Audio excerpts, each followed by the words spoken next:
All right, and we are live. Welcome everybody. The plan today is to talk about Livewell lids. It's a very common upgrade part. It's actually a very easy, or I should say relatively easy thing to work with our customer service reps on. Jared, you want to kick us off and talk a little bit about kind of what we would need to do that and how the process works? Sure. So, to start, a lot of times they'll pull their Livewell lid directly off the boat and send that into us so we can match any radiuses that they have, as well as kind of the latching pattern, the hole here in the center. If that's not an option and you want to be able to, of course, use your boat and have that Livewell intact until you get the upgrade or the replacement lid, another option that we have is just to make a template, right? So you can see a customer has sent in a template here, basically tracing all the way around. This is on a priority mail box that he had. Just any piece of cardboard that you have fancy. Shows where the latch location is right here. Dimensions 2.5 inch hole, shows the overall width of 31 3/8 inches. So again, just a template or a lid, either way works. With this, we'd have to kind of talk through thickness of material as well, right? So this one is the actual Livewell lid. We know exactly what we're working with. This, of course, is just a piece of cardboard, so it doesn't give the material thickness there.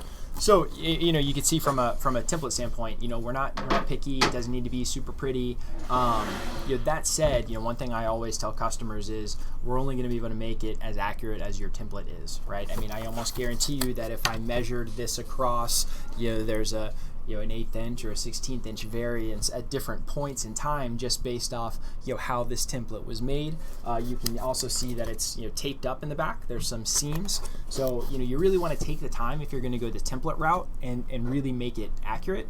I always recommend, if you can live without a lid or a door or anything else that we're duplicating for that matter, if you can live without it for couple weeks here while we do it, that's the safest bet, because then we have everything we need to know in order to duplicate your Livewell lid. One of the things that you mentioned that actually, again, as I started here, learned, the cardboard's great.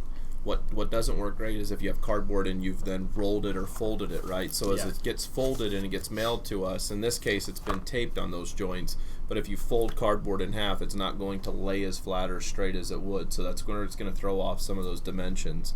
Where they say crap in, crap out, right? Totally. So make sure we get the best thing, and you guys are going to get a good product in the end. So maybe we skipped over something kind of somewhat fundamental, right? Which is, what are most of the customers who call us, why are they looking to replace a lid like this? Yeah, so I think from an acrylic standpoint, over time, I think that the acrylic will either craze if they clean it with ammonia, like we've covered on a couple of other segments. Also, a lot of these have these friction hinges, and over time just kind of wear down and through the material to where you'll get it cracking and pulling through the acrylic. So I think damage is number one. You saw in the sample we had for the starboard one back there was some staining on the starboard. Starboard's not going to crack. It's more durable.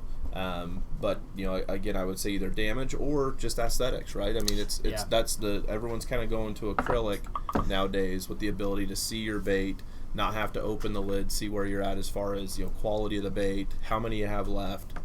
I tell you, that's definitely what when I was doing more of the customer service, what I saw the origin of most of them were, hey, I have a starboard lid, and it's just so nice to be on my buddy's boat. It looks sharper. It's nice to be able to, like you say, check on the bait during the day without having to open the lid. Right. So I think a lot of it is aesthetic. So yeah, I mean, regardless of kind of origin, that does kind of segue into some of the different options, right? And one of the main options, which we've kind of hit on a little bit here already, is the material. And you have two main options, and it's starboard or an acrylic, right? The big thing with starboard is that it's going to be opaque. You're not going to be able to see through it, right? The advantage is that it's cheaper. A lot cheaper. It's a cheaper material, and the labor is a lot easier. We're able to cut it, and this is the cut we get right off of our router, whereas acrylic, we've got to polish it up to a high polished edge after we cut it.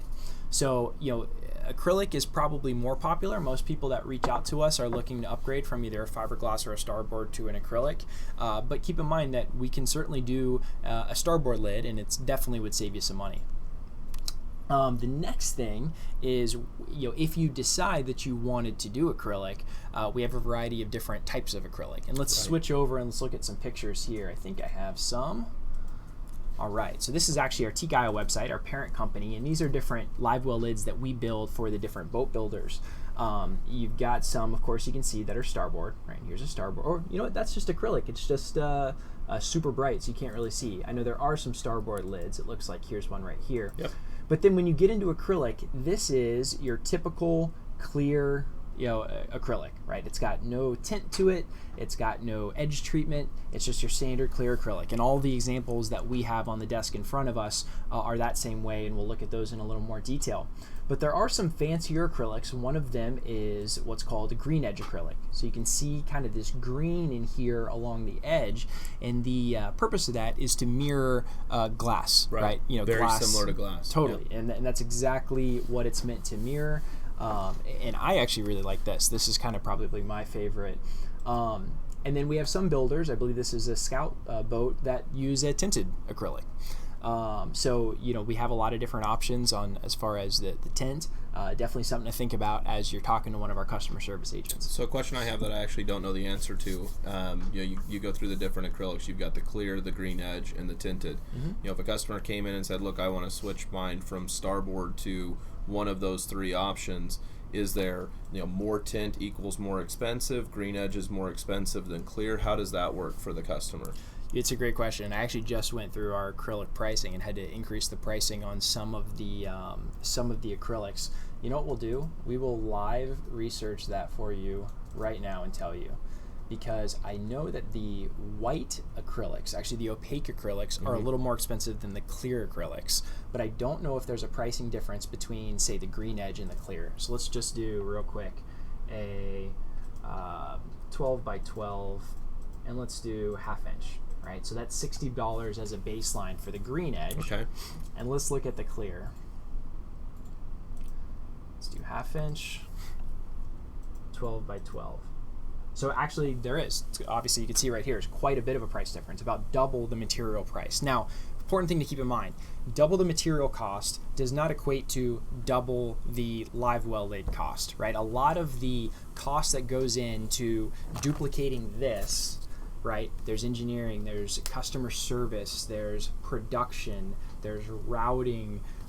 All those fixed costs are independent of the material cost. Right. So yes, as an element of your pricing, it would be more expensive to use the green edge, because one of the first things my customer service agent's going to do is figure out kind of a base material cost and kind of work from there. Tack on project management, tack on engineering. Polishing if it's acrylic, right? Yeah, your latch, right? Yep. So that's a very, very baseline, like, hey, if I wanted to buy a 12 by 12 block of acrylic, you can see that it is more expensive for the green edge. Let's look at the material cost standpoint, it's going to be more expensive, but overall they're still probably going to be very similar, because a lot of that cost is front loaded into the engineering time as well as right. It might be $30-$40 more expensive. It's not going to be double, right? If the duplication of the lid was in the couple of hundreds ballpark, it's not going to be $500 for this and $250 for that. Cool. Let's do. I am curious to check these light tinteds and see for you. Oop, I don't even have ½ inch, so that's going to be a bad comparison. And that is one thing to keep in mind. You might be limited in some cases for your tints based off of the thickness. Like for this one, I do have ½ inch. So let's check 12 by 12.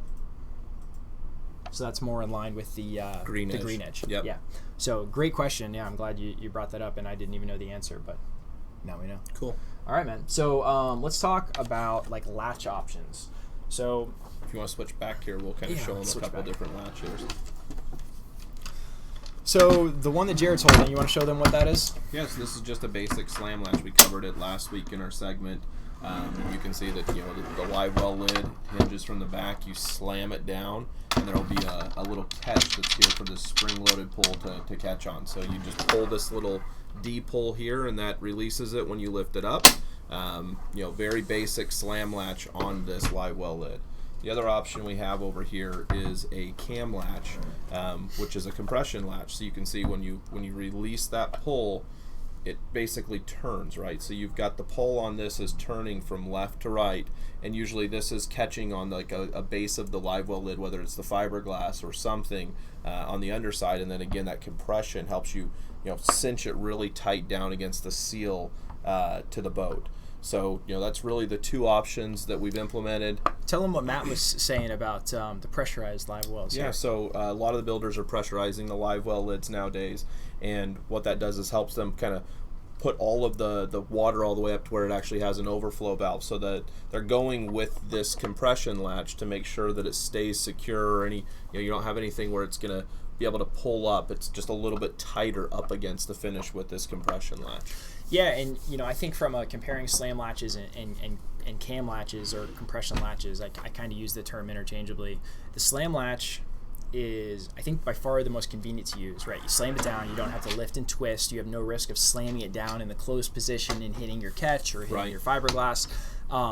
But from a how tight it holds down against the seal, you have less control over that, right? If you pick up the cam latch for me real quick. Yeah. So you have control over how far you move this cam up, right? Got so adjustable bolts here on the back that you can slide that pawl exactly. up and down to wherever you need it. And then again, there is a little bit of play, like this pushes against like a spring or a rubber grommet in there to really cinch it down nice and tight against the fiberglass. So if you were getting leakage out of the outside of your lid here, right, and you had seal, you're going to have a lot more control over your ability to tighten that down with a cam latch, whereas with a slam latch, it kind of is what it is. You can move the catch location a little bit with a slam latch. Right. But if you do that though, now you're taking two holes that are already pre-drilled, and if you move it the slightest bit, now you've got a problem where you've got two holes drilled over two holes, which is two really big holes. So I don't know that even's an option unless you're relocating this latch to like the other side and putting the hinges on the other side.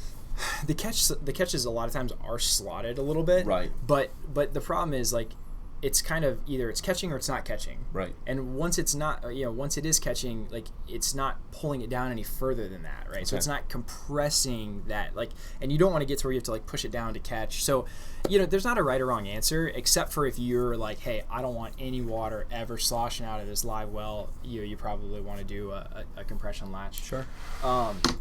Next thing I want to talk about is hinges, and there's a variety of hinge options. Now, in a practical sense, if you're duplicating your live well lid, in many cases you're going to want to be able to utilize the same holes that were in your transom, right, or in wherever it is. And they do in a lot of cases. I've seen the customer will send in the hinges, they'll send in the full lid with all of the hardware, right? And really what we'll do is we'll make the acrylic lid or the starboard lid, and we'll actually reattach their hardware back to that door for them. Absolutely. Yeah, I mean, kind of our preference, and it depends a little bit on price, right? Our preference would be to get you a new hinge, and the beauty of it is Teak Isle, our parent company, has been in business for 40 years now. I don't know. I've said 35 for 5 years, but and we built a lot of these live well lids that are out in the field, right? So the likelihood that we have the latch is actually reasonably high, and you might go, hey, look, this latch kind of looks crappy.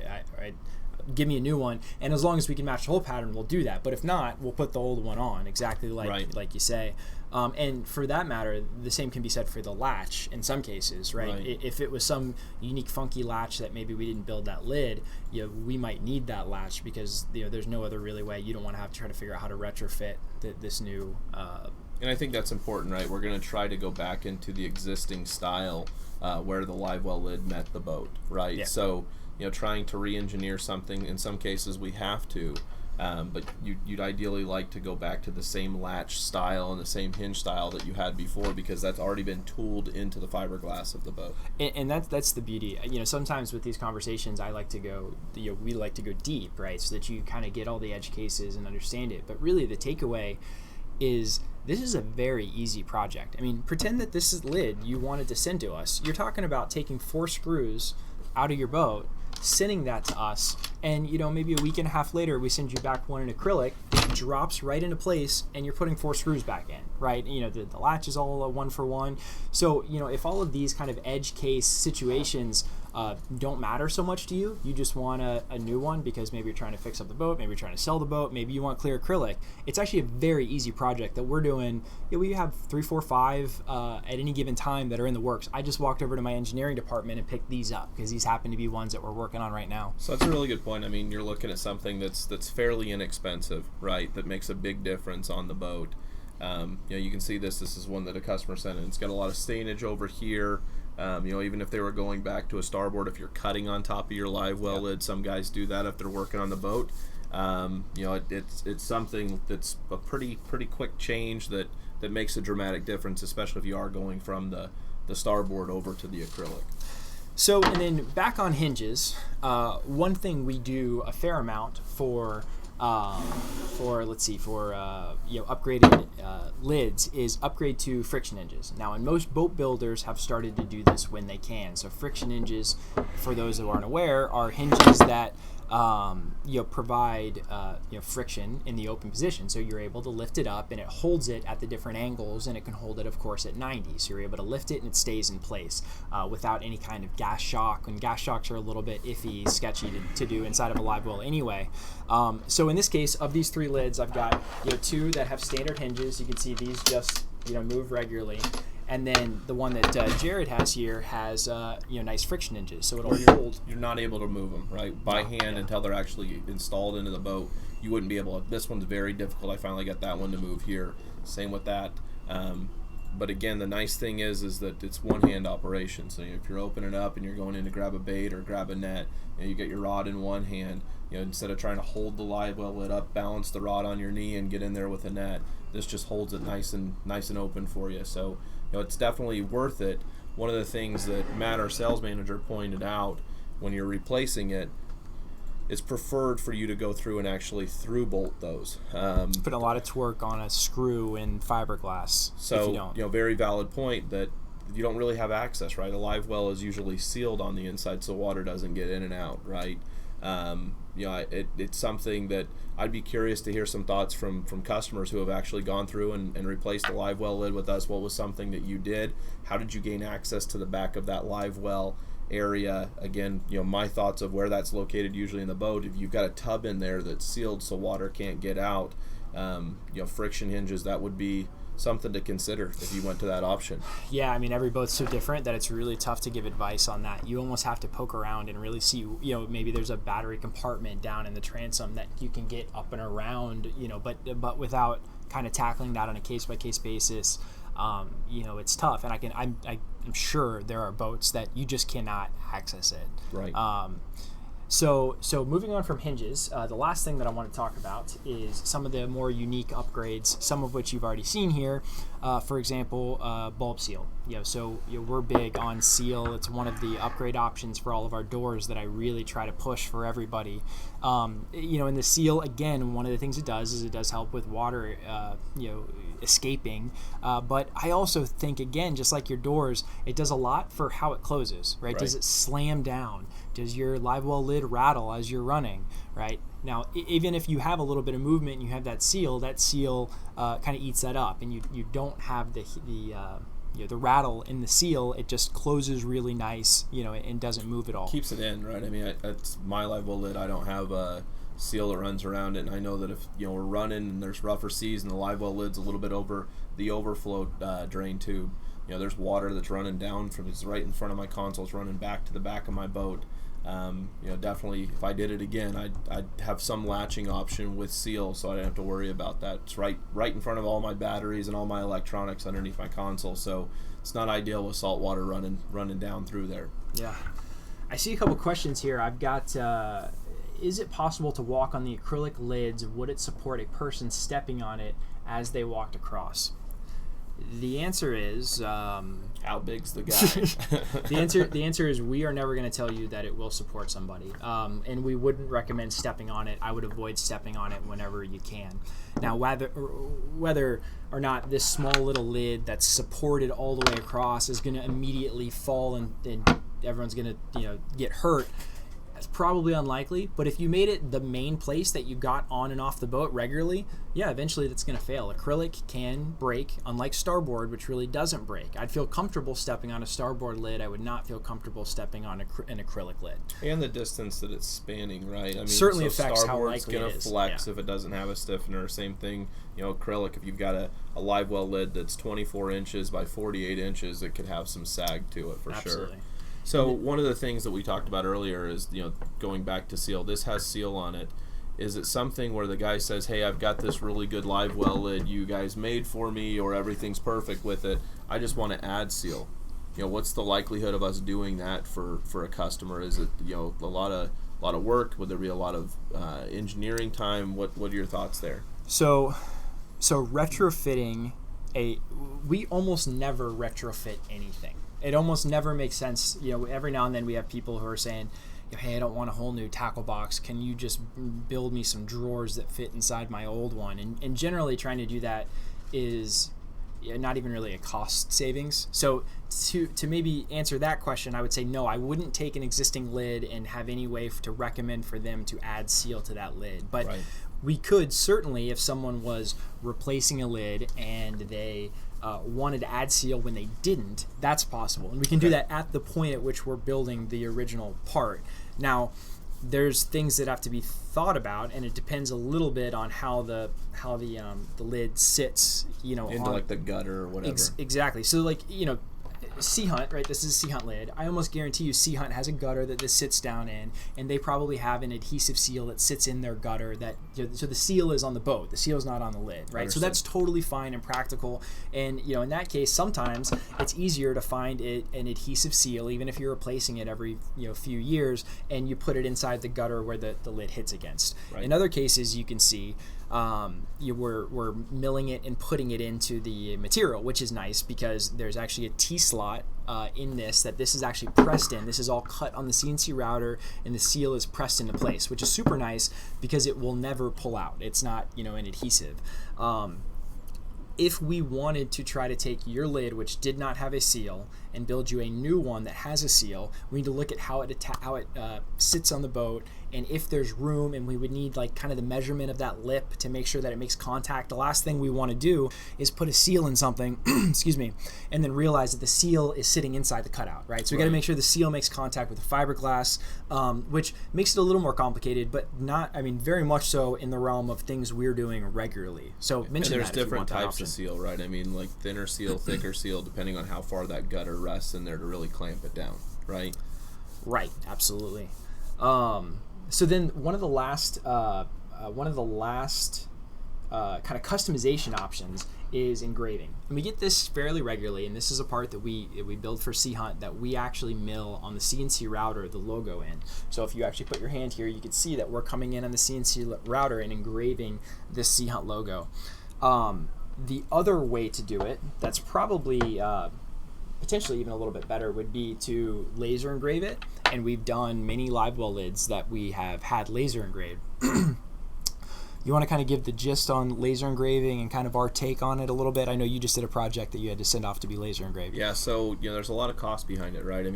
The engraving file for us, whether we're going to engrave it or send it out, there's a lot of engineering time that's involved. It's not like a standard font that you can just take a logo and have it digitized and ready to go. There's a lot of tracing. The engineer has to actually trace out every part of every pattern, and the more intricate it is, like a fish that's on there, a billfish or something, it's going to be more engineering time to trace that out. So we would be billing you at the hourly rate for them to trace that, but then also for us to cut it, right? So if we're going to engrave it here, if we send it out for laser engraving, we don't actually have a laser engraver yet here at TKL. Yeah. We're working on it. Maybe, so I don't know. It's something where, again, when we're subcontracting something out like that, those costs unfortunately get passed along to you, and there's a lot of logistics behind it, right? We've got a person that works in purchasing that gets a quote. That quote comes back to us. We review that quote. We say, yeah, this is good. At that point, that part has to get over to that contractor for engraving, and then come back to us and then finish up if there's anything else as far as like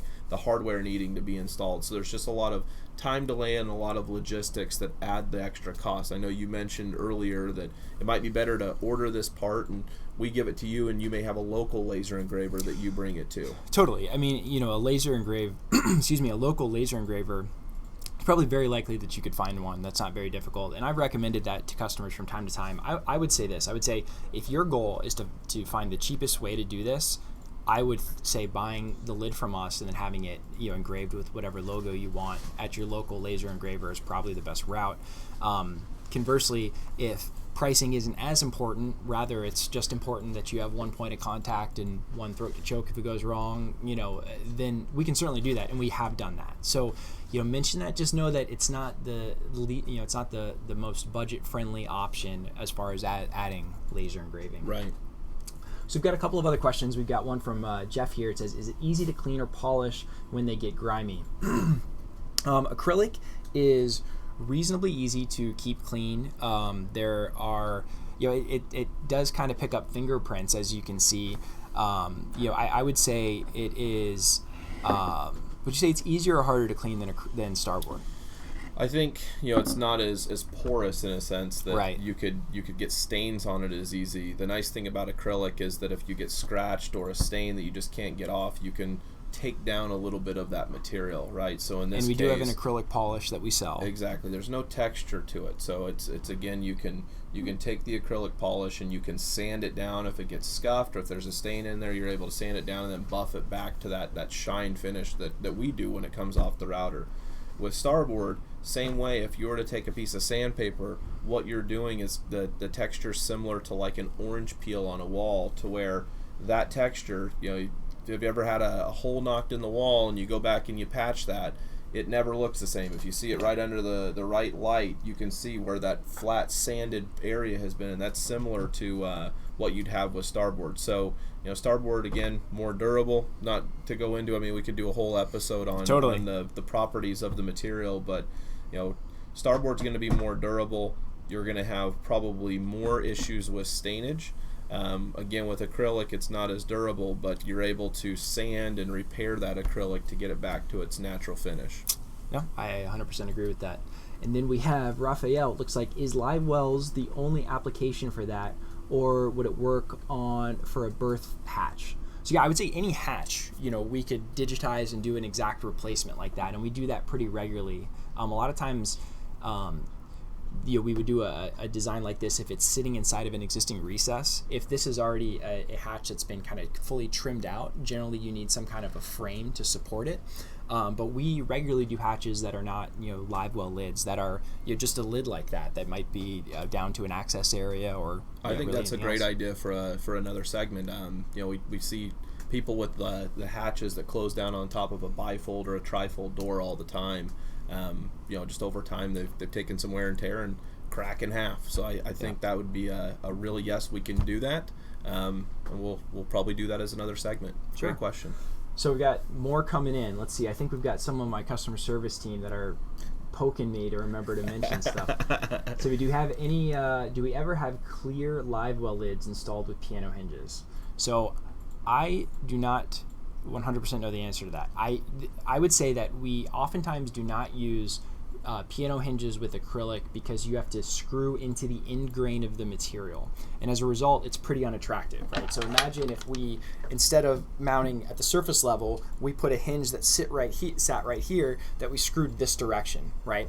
What you're going to do is you're going to see the screws through, where it's like blowing out the material, right? You're going to see the screws mounted through that. Now we do that sometimes. We do that, I should say we do it sometimes, and what we do to combat it is we typically will use either a paint, like we actually often will have paint templates that we lay over top of it, and paint the whole edge so that you have a finished edge and you can't see that screw coming in on the end grain. Or we actually have some really nice, it actually looks really good and works really well, tape that we pull, that we tape over it, some white and black tape that we tape on the edge. And we've done that a couple times.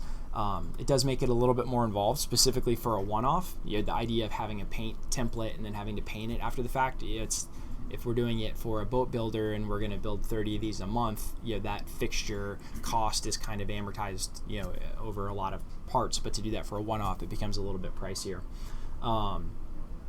Do you ever imagine there was this much to talk about with Livewell lids? Livewell lids, nope. Thought it was going to be a short one. It's a lot of good stuff. No, it's a lot of good stuff. If we miss anything, put it down in the comments. Let us know if you have any other topics that you want to chat about. But yeah, this is a very easy project that we'd love to work with you on. So thanks and have a great day. Thanks, guys.